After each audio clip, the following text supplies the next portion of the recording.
Di suatu tempat, ada cahaya mobil yang menyorot ke arah seorang wanita. Dan di ambang kematiannya lah wanita itu baru menyadarinya, kebenaran yang tidak ia ketahui. Yaitu, ia merasa sangat lelah, akan tetapi di kehidupan saat ini aku tidak perlu berlari tanpa istirahat lagi. Sejak kematianku hari itu, aku terlahir kembali sebagai putri tertua keluarga Argen, yaitu Rosentin Argen. Meskipun aku memiliki semuanya, aku juga mendapatkan kutukan yang membuatku bisa melihat hantu, dan hanya hukuman mati yang akan menunggu jika sampai orang lain tahu tentang kekuatanku ini. Aku yang hidup dengan mengabaikan keberadaan mereka, mengira semua akan berjalan dengan baik-baik saja, hingga beberapa kejadian terjadi di depan mataku, ibu yang jatuh pingsan, Court yang dirasuki saat datang ke istana, dan isu yang para hantu berikan bahwa pangeran kedua akan mati karena racun. Ini adalah konspirasi pembunuhan keluarga kekaisaran. Jika aku bisa menyelamatkan pangeran dari kematian dengan kekuatanku ini, mungkin aku bisa melindungi keluargaku. Cerita dimulai di Istana Kekaisaran, di mana di sana terlihat ada banyak kembang api meledak di atas Istana Kekaisaran. Sepertinya sedang ada perayaan di Istana Kekaisaran ini. Di malam yang sangat meriah itu, ada seorang wanita yang berjalan sendiri di lorong akan tetapi ada terdengar suara-suara orang membicarakannya. Mereka mengatakan, indahnya, dia memiliki rambut pirang yang langka, dialah anak itu. Wanita itu langsung menoleh ke arah sumber suara itu.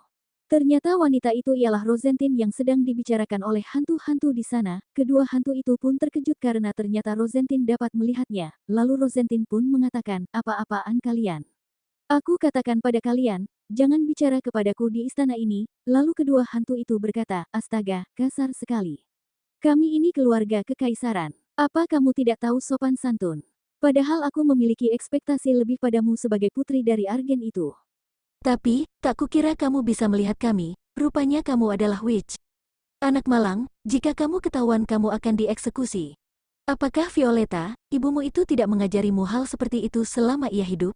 Rosentin yang kesal pun ia menutup matanya lalu menyela perkataan mereka dengan mengatakan, karena aku tidak punya urusan dengan hantu seperti kalian, jadi pergilah.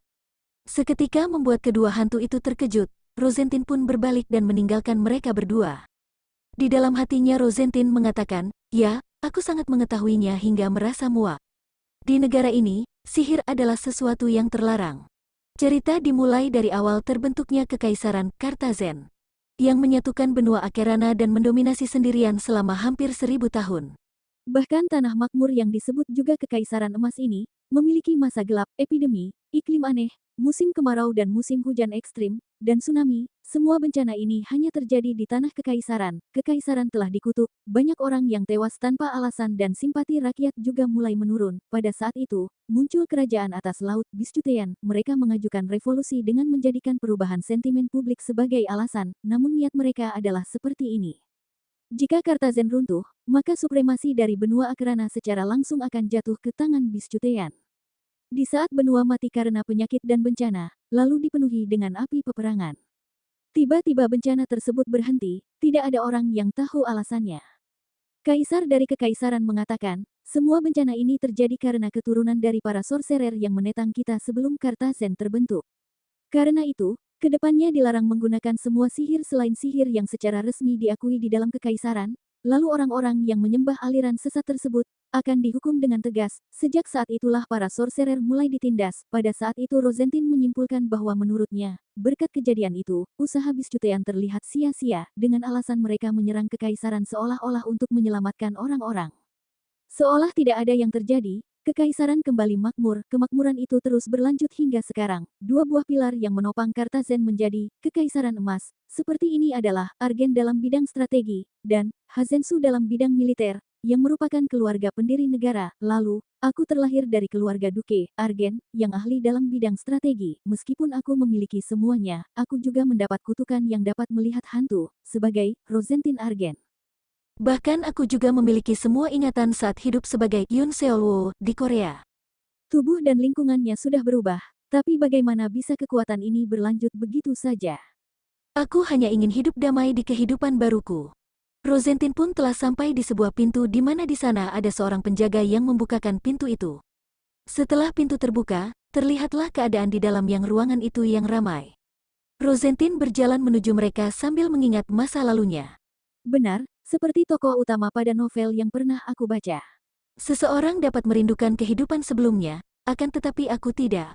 Aku yakin, baik di dunia manapun dan punya kehidupan seperti apapun, pasti akan lebih baik daripada neraka saat aku hidup sebagai Yoon Seolwo. Di kehidupan sebelumnya, aku seperti berlari tanpa akhir. Jika tertinggal sedikit saja, aku akan habis. Tidak ada alasan khusus itu terjadi. Aku bisa melihat hantu sejak lahir, tapi dunia tidak dapat menerima dengan mudah anak yang berbeda dengan anak yang lainnya. Keluargaku juga bukan pengecualian. Untungnya, dengan bantuan kerabat yang mau menerimaku, aku dapat sekolah hingga jenjang SMP.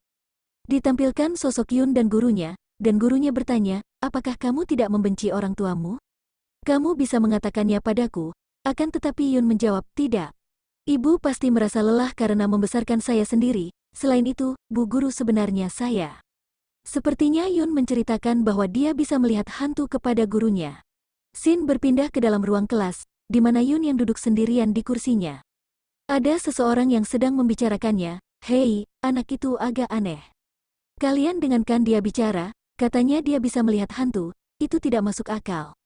Bukankah dia bohong, mungkin dia hanya ingin menarik perhatian.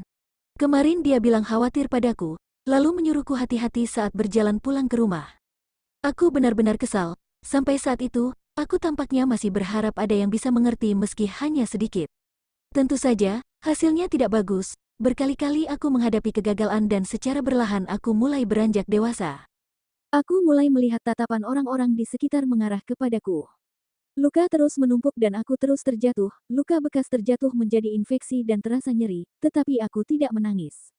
Aku pun tidak memiliki kebebasan untuk mengeluh pada siapapun. Aku harus berdiri sendiri dan aku sudah terbiasa dengan itu. Dan pada saat di rumah, Yoon mendengar bahwa kerabat yang telah mengurusnya pun tidak menginginkan kehadirannya. Mereka mengatakan, aku tidak bisa membawanya, karena dia menyebalkan. Aku takut dia akan memberikan pengaruh buruk pada Jiwon. Sepertinya di sekolah dia juga banyak masalah, suruh saja dia pergi setelah lulus SMP. Dia kan memang ditakdirkan mati di jalanan, aku merasa membesarkannya hingga sekarang saja sudah sangat baik. Yoon yang mendengar semuanya, di sisi gelapnya ada yang mengatakan, tidak ada orang yang menginginkanmu. Pergilah bersama kami, apa kau pikir akan ada orang yang mau menerima orang seperti dirimu? Akan tetapi Yoon menguatkan pikirannya, meskipun begitu, aku tidak pernah merasa sial.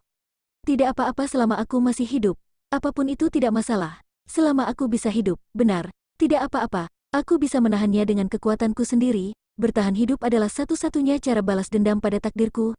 Sepertinya aku bisa menahan ini semua. Lalu suatu hari di bulan Desember saat aku berusia 20 tahun, ajal menemuiku dengan cara yang lebih membosankan daripada yang kukira, dan pada saat itu Yoon tertabrak mobil dan hidup kembali di suatu tempat.